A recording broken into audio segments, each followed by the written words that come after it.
নমস্কার চাষী বন্ধুরা, কিষাণ মানে অনুষ্ঠানে আপনাদের সকলকে স্বাগত। এই অনুষ্ঠানটি পরিবেশিত হচ্ছে ভারত সরকারের কৃষি এবং কৃষক কল্যাণ মন্ত্রকের সহায়তায়। আজকে আমরা এসেছি বোলপুর শ্রীনিকেতন ব্লকের অন্তর্গত সর্বানন্দপুর গ্রামে।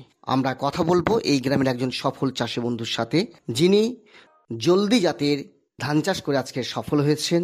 আপনার নাম? গোপীনাথ পাল।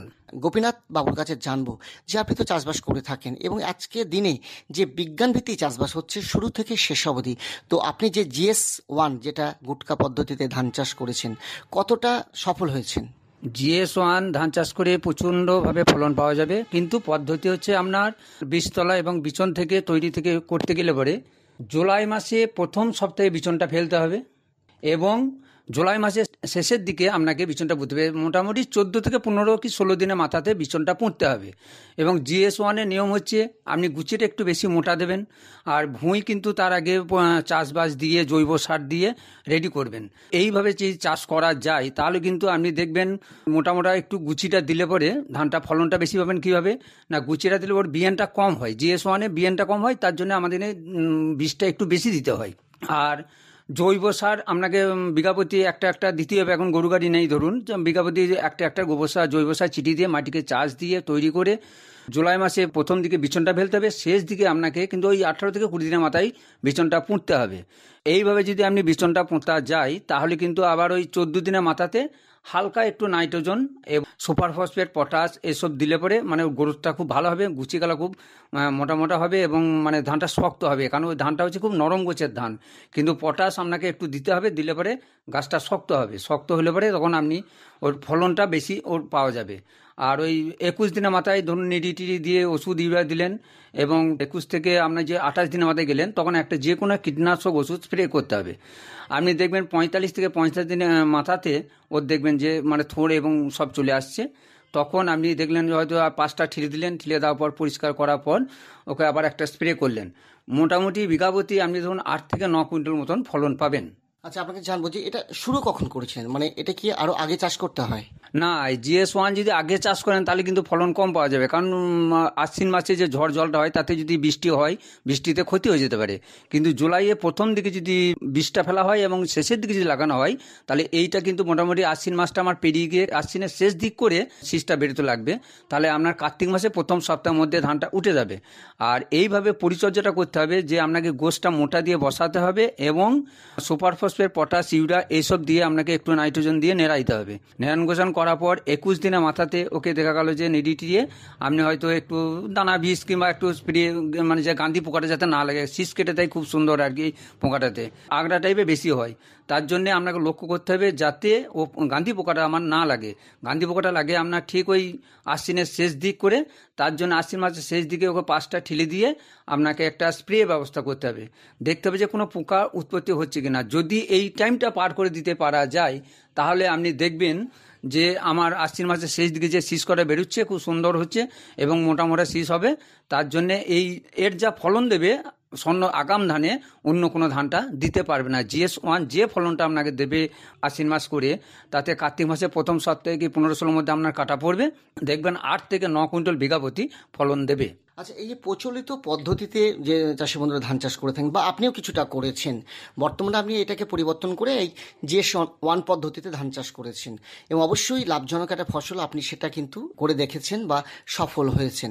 তো আমরা জানবো যে এই যে বিঘাপতি 7 থেকে 8 কুইন্টাল, আর এমনি যে সাধারণ পদ্ধতিতে ধান চাষ চাষি বন্ধুরা করে থাকেন সেখানে তো 6 থেকে 7 কুইন্টাল 6 থেকে 7 কুইন্টাল পাওয়া যায়, কিন্তু খরচ বেশি এবং খরচটা বেশি হয়। আর এটাতে খরচ আপনার হয়তো একটু বেশি, মানে ওই সমানই যাবে, কিন্তু আপনি লাভজনকটা বেশি পাবেন।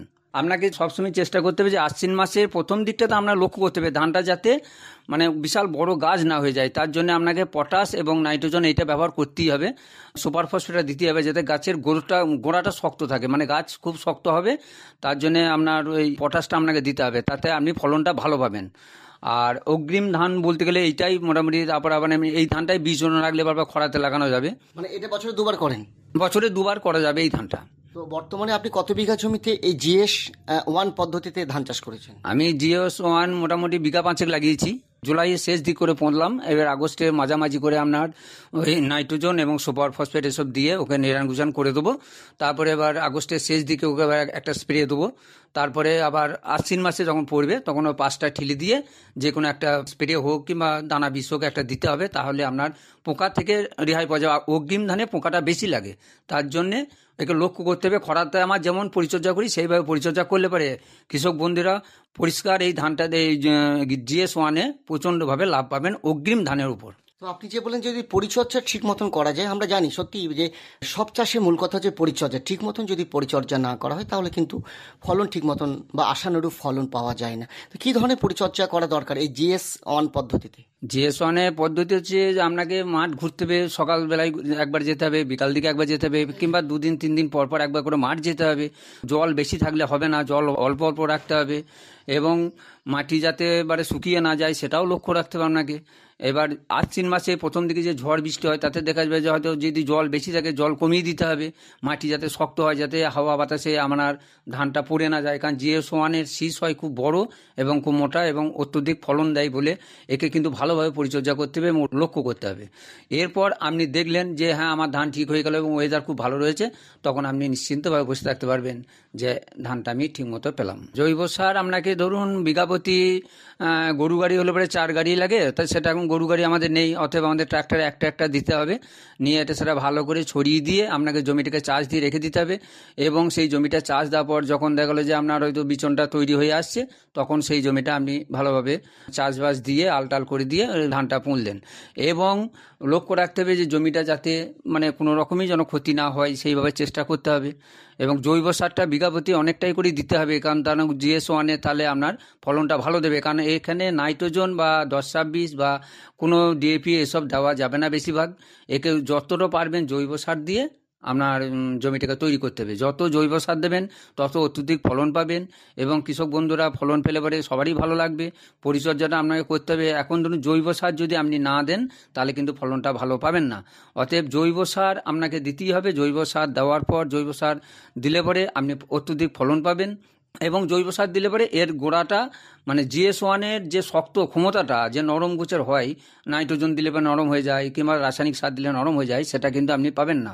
যদি জৈব সার বেশি করে দেওয়া যায় তাহলে কিন্তু আপনার গাছটা খুব শক্ত থাকবে, আর শক্ত থাকলে পরে পোকার আক্রমণ থেকে কম হবে এবং আপনি ফলনটা বেশি পাবেন। এইভাবে আপনারা কৃষক বন্ধুরা চাষ করুন। আমি কিন্তু এইভাবে চাষ করেছি এবং আমার 5 বিঘে GS1 ধান আছে এবং প্রচণ্ড হারে ধান সুন্দর লেগে গেছে। আমি এখন ভাবছি এবার 1 সপ্তাহের ভেতরে নিড়ান গুছান করব, তারপরে আমি আবার আশ্বিন মাসে একবার ওকে দেখবো, তারপরে স্প্রে করব, তারপরে আমি কার্তিক মাসে মোটামুটি মাঝামাঝি করে ধানটা কাটি, তারপরে অত্যধিক ফলনও পাই। তারপরে সেই জমিতেই আমি সর্ষে লাগাই। GS1 দেওয়া মানে আপনি ধরুন একটা রবি শস্য পাবেন, রবি শস্যটা ওঠার পর আপনি দেখা গেলো যে খরার ধান আপনি চাষ করতে, ওই জমিটাতেই খরার ধান চাষ করি, তাহলে একটা জমিতে আমাকে 3 বার ফসল দিচ্ছে। অতএব আমাকে জৈব সার ওকে প্রচুর পরিমাণে দিতে হবে। জৈব সার দিলে পরে তবে যে আমি ওই জমিটা থেকে ভালোভাবে ফসল, প্রত্যেকটি ফসলের প্রত্যেকটি গুণগান পাবো। আর যদি আমি ধরুন দেখালো শুধু 10-26 ইউরিয়া নাইট্রোজেন এসব দিয়ে চাষ করলাম, তাহলে কিন্তু আমার 3টে ফসল যদি দেয় তাহলে জমিটা কিচ্ছু থাকবে না। প্রথম বছর আপনি যেটা দিয়ে পেলেন, দ্বিতীয় খাবে দেখবেন যে খরার ধান লাগালেন, সেটা দেখবেন যে আপনার অনেকটা পরিমাণ ফলন কমে গেল। আর রবি শস্য লাগালেন, দেখবেন জল দিচ্ছেন, হয়তো যে নাইট্রোজেন আর ওই 10-26-এর জন্য গোড়াটা ফুলে যাচ্ছে রবি শস্যর কিংবা মরে যাচ্ছে, অনেক রকম আপনাকে প্রবলেম দেখাবে। তার জন্য জৈব সার যদি আপনি পরিমাণটা বেশিভাবে দেন, একটা একটা জায়গায় যদি বিঘা প্রতি 2 ট্রাক্টর দেওয়া যায়, তাতেও কিন্তু আপনার কোনো অসুবিধা হবে না। কৃষক বন্ধুরা দেখবেন আমার কথাটা শুনে, যদি আপনি ফলন না পান তখন আমাকে পরিষ্কার আবার এইভাবে কিষাণ বাণীতে বলতে পারবেন। আচ্ছা, এই যে এই পদ্ধতিতে ধান চাষ করেছেন, তো বাজারজাতকরণে কোনো কি সমস্যা থাকে? হ্যাঁ, বিচন যদি আপনি সিডের বিচনটা যদি নিয়ে আসেন কোনো ফার্ম থেকে হোক কিংবা কোনো হ্যাচারি থেকে হোক কিংবা কোনো ধরুন একটা কৃষি দপ্তর দোকান থেকে হোক নিলেন, GS1 বলে নেবেন। এবং যদি কোনো সিটের ধান কেউ বিচন দিয়ে থাকে সেখান থেকে নেবেন, দেখবেন সে হয়তো ধানটা বাজারে যা যাচ্ছে হয়তো 16 টাকা, সে দেবে 18 টাকা। যদি যাচ্ছে 18 টাকা, সে দেবে আপনাকে হয়তো কম করে 20 থেকে 22 টাকা। তাহলে আপনি কিন্তু ধানের দামটা বেশি পেলেন এবং আপনি ঘরে যে GS-টা লাগাইছেন খোলা মাঠে বেচার থেকে আমি সিডের যার কাছে বীজ নেবো তাকে যদি আমি ধানটা দিতে পারি, তাহলে সে কিন্তু আমাকে কুইন্টাল প্রতি হয়তো 400 টাকা বেশি দিল। তাহলে আমার যদি 8 কুইন্টাল হয় মানে 4 8 32, 3 থেকে 3.5 টাকা আপনি এক্সট্রা বেশি পাবেন। মানে অনেকটাই লাভ। হ্যাঁ, অনেকটাই লাভ হবে। এই যে আমাদের স্বর্ণ ধান যেগুলো রয়েছে তাদের তুলনায় অনেকটাই লাভ পাওয়া যাবে। খুব ভালো লাগলো আপনার সাথে কথা বলে। আজকে আমরা কথা বললাম এমন একজন চাষি বন্ধুর সাথে যিনি সব ধরনের চাষবাস করে থাকেন, সবজি চাষ বা ধরুন প্রাণী পালন সব কিছু করে থাকেন। পাশাপাশি তিনি কিন্তু একটা নতুন পদ্ধতিতে ধান চাষ করেছেন, যেটা GS1 পদ্ধতিতে ধান চাষ করে আজকে কিন্তু তিনি সফল হয়েছেন। নমস্কার চাষি বন্ধু, কিষাণ বাণীতে আপনাদের প্রত্যেককে স্বাগত জানাই। এই অনুষ্ঠানটি প্রচারিত হচ্ছে ভারত সরকারের কৃষি এবং কৃষক কল্যাণ মন্ত্রকের সহায়তায়। আজকে আমরা এসেছি রায়পুশুপুর গ্রাম পঞ্চায়েতের অন্তর্গত মির্জাপুর গ্রামে প্রগতিশীল চাষি বন্ধু রবীন্দ্রনাথ বিশ্বাসের সঙ্গে কথা বলার জন্য। তিনি করছেন মাল্টি লেয়ার ফার্মিং, অর্থাৎ বহুস্তরীয় চাষ। একই জমিতে বিভিন্ন ধরনের গাছ এবং সবজি একসাথে চাষ করছেন। ওনার কাছ থেকেই জানবো যে কি কি ধরনের গাছ ওনার এই জমিতে এখন রয়েছে। আমার বর্তমানে এখন কলা রয়েছে 3 পদের, তার সাথে হলুদের গাছ রয়েছে, বেগুন রয়েছে, শশা লাগানো আছে, বর্তমানে ভেন্ডি আছে, কিছুটা জমিতে ধানও আছে। আর ফল গাছ বলতে আম আছে, জাম আছে, কুল আছে, লেবু ইত্যাদি একই জায়গায় একটা স্তরের পরে আর একটা স্তর। যেমন আম গাছ আছে উপরের দিকে, নিচে হলুদ, কিছু বেগুন গাছ, তারপর পেয়ারা গাছ, এই ধরনের সাইড করে করা আছে। আর একই জায়গায় অল্প জায়গায় বস্তায় ভরে শশা চাষও আছে, মানে বস্তায় মাটি ভরে শশা চাষ করে সুন্দর মাচা দিয়ে চাষ করা হবে। এবং পরবর্তী স্টেপে আমি ওই মাচা সিস্টেম করে আম গাছের নিচ দিয়ে লাউ, কুমড়ো, ঝিঙে এইসব একটা মাচায় 4-5 বার চাষ করা যাবে। তাতে অল্প জায়গায় আমার কম খরচে অধিক ফলন ফলানো যাবে।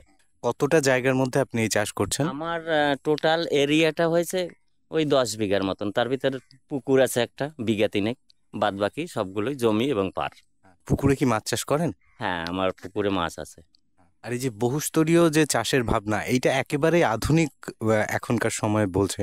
তো এই ভাবনাটা আপনার কি করে এলো সেই সম্পর্কে যদি একটু মানে জানান। আমাদের পশ্চিমবাংলায় জমিগুলো সাধারণত দূর দূরান্তে থাকে, একটা কৃষকের একই জায়গায় জমি থাকে না, যার জন্য সে বিভিন্ন ধরনের চাষ করতে চাইলেও তার পক্ষে সম্ভব হয় না। কারণ পাশাপাশি জমি না থাকলে বহুস্তরীয় চাষ করা সম্ভব হয় না।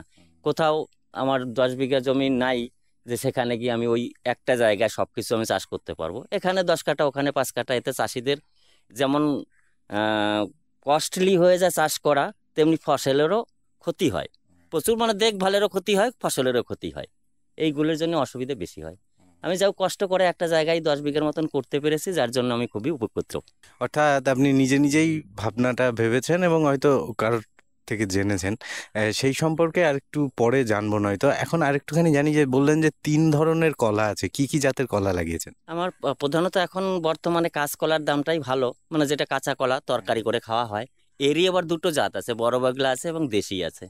এর দুটোই আমার কাছে আছে। যেমন একটা কাঁচকলা 3 মাসের মধ্যে আমি বিক্রি করতে পারি, কিন্তু একটা পাকা কলা সেটা 4 মাস 5 মাস লেগে যায় তৈরি করতে। তাহলে আমি ওই 3 মাস 4 মাস আগে এগিয়ে গেলাম, দামটাও ভালো। আর আমাদের মাটিতে কলাটা তেমন ভালো হয় না, কিন্তু গোবর সার আছে বলে পর্যাপ্ত। তার ভিতরে আমার যেমন গরু আছে, হাঁস মুরগি আছে, সেগুলোর সাথে ওই একই সাথে থাকে বলে আমি এই ফার্মিংটা করতে পারছি। হ্যাঁ, একেবারেই। যেরকম সুবিধে পেয়েছেন যে একসাথে অনেকটা জায়গা আপনার রয়েছে, পাশাপাশি গোবর সারের যে চাহিদাটা জমিতে ভীষণভাবে প্রয়োজন, সেইটা আপনি পূরণ করতে পারছেন। আপনার গরু রয়েছে তাই। আমরা রাসায়নিক সার খুবই কম ব্যবহার করি আমি। হ্যাঁ, বর্তমান সময়ে আমরা বারবারই বলছি যে রাসায়নিক সার যাতে কম ব্যবহার করা হয়, সেই কাজটি আপনি করছেন। আপনার এখানে খেজুর দেখছি, কি জাতের খেজুর? এটা আমি নিজেই চারা তৈরি করে রোপণ করছি, আরজুয়া খাবুর বলে আরবের। কিন্তু এর সাইড থেকে গাছ তৈরি হচ্ছে, দেখা যাচ্ছে হচ্ছে ওইগুলোতেই আবার খেজুর আসবে, আলাদা করে আমাকে লাগাতে হবে, তবেই আমি খেজুরটা পাবো। আচ্ছা, অর্থাৎ এই মূল গাছটার সাইডে পাশে যে পাশেই গাছ হয়েছে, একই গাছ থেকে গাছ হবে। ওটা কেটে আর অন্য জায়গায় লাগালে পরাই আবার নতুন করে 2-1 বছর ভিতর খেজুর হবে। পাশাপাশি আপনি বেশ কিছু সবজি চাষ করছেন, সেই সম্পর্কে যদি একটু জানান যে কি কি সবজি আপনি চাষ করেছেন। আমি সব ধরনেরই সবজি চাষ করি। এখন যেহেতু ডাল সিজন, সেহেতু আমার ভেন্ডি আছে এখন বর্তমানে, আর বেগুন আছে, আর ওর সাথে শশা লাগাইছি পূজায় তুলবো বলে, এইগুলি বর্তমানে আছে। তারপর পেঁপে গাছ আছে, আমার ছোট গাছে পেঁপে আছে, এটাও একটা সবজির ভিতর পড়ে। আর কাঁচকলা, তারপর 2-3 ধরনের লেবু আছে, যেমন পাতি লেবু, তারপর আপনার কাগজি লেবু। এগুলো পাতি লেবুটা সবসময় পাওয়া যায়, কাগজিটা সিজনলি হয়।